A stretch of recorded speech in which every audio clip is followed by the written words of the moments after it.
Hello friends. तो आज से हम कॉस्टिंग के वीडियोस है वो स्टार्ट करेंगे। इसमें मैं आपको कॉस्टिंग के सारे जो कंसेप्ट्स के वीडियोस है वो आपके लिए अपलोड करूँगी। तो फ्रेंड्स, कॉस्टिंग एक बहुत ही कंसेप्चुअल सब्जेक्ट है। अगर आपने इसके कॉन्सेप्ट्स को अच्छे से समझा है तो उससे आपके जो क्वेश्चंस है वो एकदम आसानी से सॉल्व हो जाएंगे। इसके लिए सबसे ज़्यादा ज़रूरी ये बात है कि आप इसके जो भी कॉन्सेप्ट्स है उसको अच्छे से समझो। आपको रटना कुछ भी नहीं है इसमें। अच्छे से कॉन्सेप्ट अगर आपके क्लियर होंगे तो कोई भी क्वेश्चन आ जाए आप उसको सॉल्व कर सकते हो। ठीक है, तो हम बहुत ही बेसिक्स से स्टार्ट करेंगे। हो सकता है आपको ये पहले से जो मैं पढ़ाऊँगी वो मालूम हो, लेकिन फिर भी आपको थोड़ी और क्लैरिटी मिलेगी इससे, तो आपके लिए ये लेक्चर बहुत यूज़फुल होने वाला है। तो हम स्टार्ट करते हैं। सबसे पहले कॉस्टिंग क्या है? Systematic arrangement of the expenses. जो एक्सपेंसेज है उसको सिस्टमेटिकली अरेंज करना, उसको हम क्या बोलते हैं? कॉस्टिंग। ऐसा क्यों बोला है? क्योंकि जैसे कि आपको टाइटल से पता लग रहा है, कॉस्ट शीट पार्ट 1 है। जब हम कॉस्ट शीट बनाते हैं तो उसके अंदर हम क्या करते हैं, जो हमारे जितने भी एक्सपेंसेज है उसको सिस्टमेटिक अरेंज करते हैं। कैसे? कि फैक्ट्री लेवल पे कितने एक्सपेंस हुए हमारे, और ऑफिस लेवल पे कितने हुए, और शोरूम लेवल पे हमारे कितने एक्सपेंसेज हुए, उसके हिसाब से हम उनको अरेंज करते हैं। इसलिए कॉस्टिंग को क्या बोला जाता है? Systematic arrangement of the expenses. ठीक है, अब ये एक्सपेंसेज कितने टाइप के होते हैं? तो एक्सपेंसेज हमेशा 2 टाइप्स के हो सकते हैं। किसी भी प्रोडक्ट को मैन्युफैक्चरिंग करने में जो भी एक्सपेंस लगते हैं वो हमेशा 2 टाइप के होते हैं। एक होता है डायरेक्ट एक्सपेंसेज एंड एक होते हैं इनडायरेक्ट एक्सपेंसेज। ठीक है, डायरेक्ट एक्सपेंसेज कौन से एक्सपेंसेज होते हैं?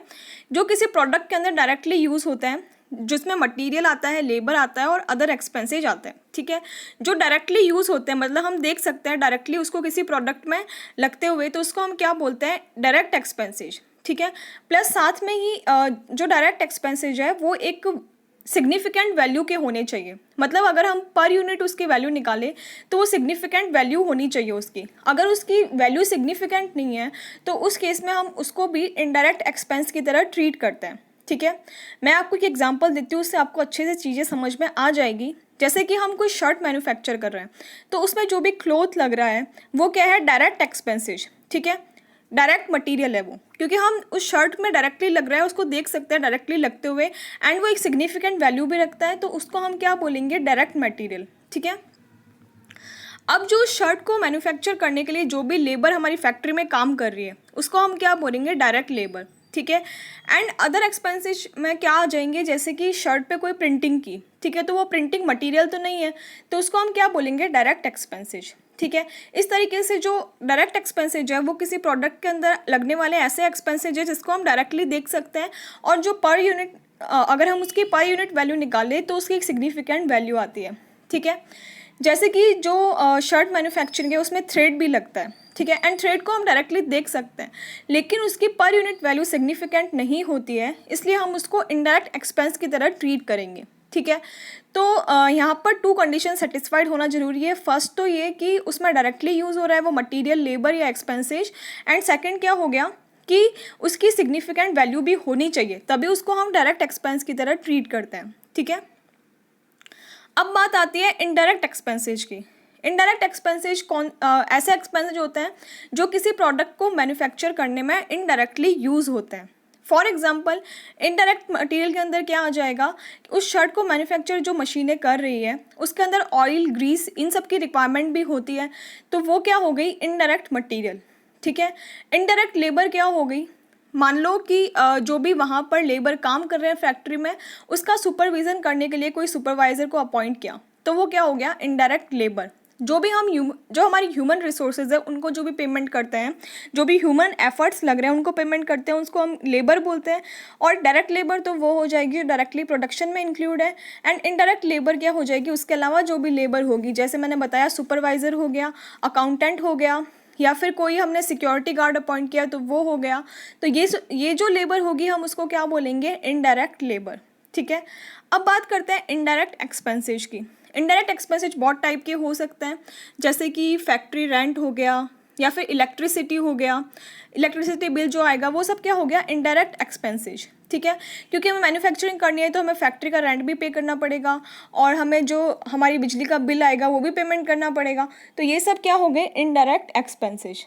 ठीक है, जैसे हमने सफाई करने के लिए किसी को अपॉइंट कर रखा है, तो जो क्लीनिंग के एक्सपेंसेज होंगे वो भी क्या हो जाएंगे यहाँ पे, इनडायरेक्ट लेबर। जो हमने जो भी सफाई के लिए जिसको अपॉइंट किया उसको जो पेमेंट करेंगे वो भी इनडायरेक्ट लेबर हो जाएगा। ठीक है, तो इस तरह से जो एक्सपेंसेज होते हैं वो 2 कैटेगरीज के होते हैं, direct expenses and indirect expenses. ठीक है, अभी जो इनडायरेक्ट एक्सपेंसेज होते हैं, ये जो डायरेक्ट एक्सपेंसेज है इसको तो हम क्या बोलते हैं, प्राइम कॉस्ट। मतलब जो डायरेक्ट लेबर है, डायरेक्ट मटेरियल और डायरेक्ट एक्सपेंसेज, इन तीनों को अगर कंबाइंड वर्ड बोले तो हम इसको क्या बोलते हैं, प्राइम कॉस्ट। आप ये नोट्स में मेंशन कर लेना, मैं करना यहाँ पे भूल गई। एंड जो इनडायरेक्ट एक्सपेंसेज होते हैं उसको हम क्या बोलते हैं, ओवरहेड्स। ठीक है, तो ये जो ओवरहेड है उनको भी फर्दर हम 3 पार्ट्स में डिवाइड करते हैं, factory overhead, office and administrative overhead and selling and distribution overhead. ठीक है, तो फैक्ट्री ओवरहेड में वो ओवरहेड आएंगे जो फैक्ट्री लेवल पे लगते हैं। अब ये ओवरहेड हमने क्या है कि पूरे जो इनडायरेक्ट एक्सपेंसेज है उसको ओवरहेड नाम दिया है। मतलब फैक्ट्री ओवरहेड के अंदर फैक्ट्री का मटेरियल, फैक्ट्री की लेबर और फैक्ट्री के एक्सपेंसेज जो इनडायरेक्ट यूज़ हो रहे हैं वो सब आएंगे। ठीक है, जैसे फैक्ट्री के अंदर कोई सुपरवाइजर है तो वो इनडायरेक्ट ओवरहेड किसमें, इनडायरेक्ट ओवरहेड में आएगा और फैक्ट्री ओवरहेड में आएगा, तो ये लेबर का पार्ट हो गया।